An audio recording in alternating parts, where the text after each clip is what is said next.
was a great win for our ball club. Georgia owns one of the best wins the SEC has. Their win last Saturday at Memphis. And then in the first half, they go in the locker room with a pretty good lead on Kentucky. So they're a good team. Obviously, they got my full attention. Hammonds is playing with great confidence. Obviously, Anthony Edwards is a guy you got to really game plan for. I think Gresham settles them down a little bit. They're athletic.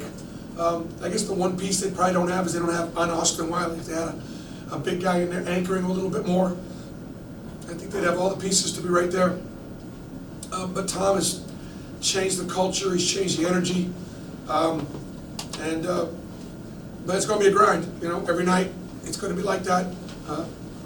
We go on the road next week, and we got to play better to win those games. Starting at Alabama on Wednesday. I want to thank our crowd for showing up and we'll be willing to weather the storm. Thank them for hanging with us when we weathered the storm to start the game. We didn't play very well, weren't very sharp, and just appreciate everybody's support and understanding why we had to make this move for the safety of all of our fans, the team that's traveling, Georgia traveling in, now they can get out and hopefully get moving down the road out of harm's way. Look, anytime you beat Georgia and you're coach at Auburn, it matters. First off the bench or bench? The bench was terrific. Probably the best the bench played. We got 4 threes from between Allen and Jamal. We got really good defensive rotations. The numbers speak for themselves. We out-rebounded Georgia. They're one of the better rebounding teams in the league, and we did a good job. We could have done better. I wasn't happy with some of the things that we were doing out there. A lot of wasted possessions. Particularly in the first half.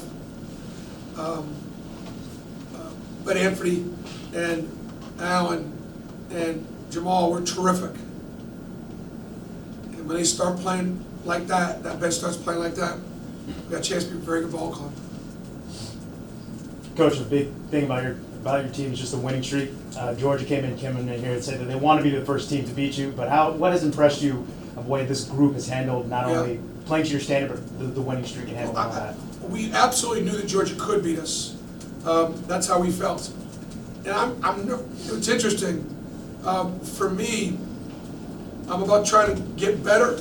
And how are we going to guard Anthony Edwards? How are we going to guard Hammonds if he steps out? How are we going to keep, the little kid Wheeler out of the lane? And I do know, I would imagine if I was on the other side, I'd be looking at the target on Auburn's head and think, hey, let's be the first one to be. But I'm not even looking at our record or the streak. I'm looking at Vanderbilt, then Georgia, and I'm looking at Alabama. That's real stuff. That's not just coach talk. But you're right. I got to anticipate what's going on in the other locker room.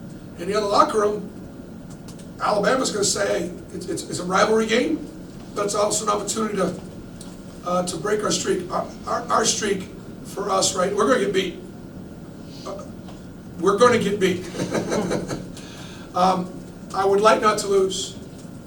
I'd like when we do get beat, it's because they take it to us. And so, hasn't happened yet. What was the plan to slow down Edwards? How effective do you get the The easiest answer was Isaac Okoro. They're both great players.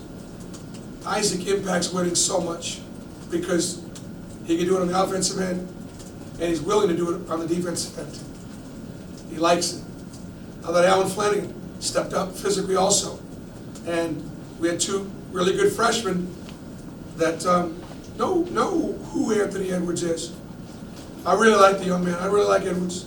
He's a hard worker. He's humble. He's hungry. He trains like a pro. Going to be a pro. And so I know our guys are excited about playing Hammond, excited about playing Georgia. How impressed were you with Okoro in the game where he didn't have a ton of impact shooting the ball, but did a lot everywhere else? Yeah, he did. I mean, he just, here's the deal, he just lets the game come to him. He does. And we were able to win tonight without a lot of offense from him. But, you know, I've got to look at the tape and see where we could have done a better job executing. I spent a lot of empty possessions, played better defensively than we did, you know, offensively. Got to do a better job of feeding the post. Got to do a better job of throwing it. We're open down in there. Just got to do a better job of that. So, Coach Green mentioned your team got a lot of mental toughness and they don't let bad offensive possessions affect defense. Talk about that. yeah, that's true. We try when we struggle offensively, miss shots or turn it over. Just try and understand what our identity is, and make every possession count. Like Coach Belichick has been known to say, it's not whether you can, it's whether you will. So far we have. Coach, how did you feel about Samir Dowdy's action on especially shooting the ball after he hadn't shot the ball quite well last Yep, night? Samir shot off the bounce a little bit, had a little rhythm to his shooting. I think he gets off when he is placed, you know, in a more complete game. We knew that Georgia would not press up too much, kind of let him tempt him to shoot a little bit. And for me, when he's in those situations, I want guys on the backside going to rebound for him, so that he has the confidence to go ahead and take those shots. So it was good. Look, we're going to be a much better team if we can make 9 threes a night. You know, and we the last couple of games, I think we've had 5. So we're better when we shoot it. I can tell you right now, we're going to go to Alabama, play against one of the best shooting teams in the country. I mean, they're able to have more threes made in the first 10 minutes than we make in the game.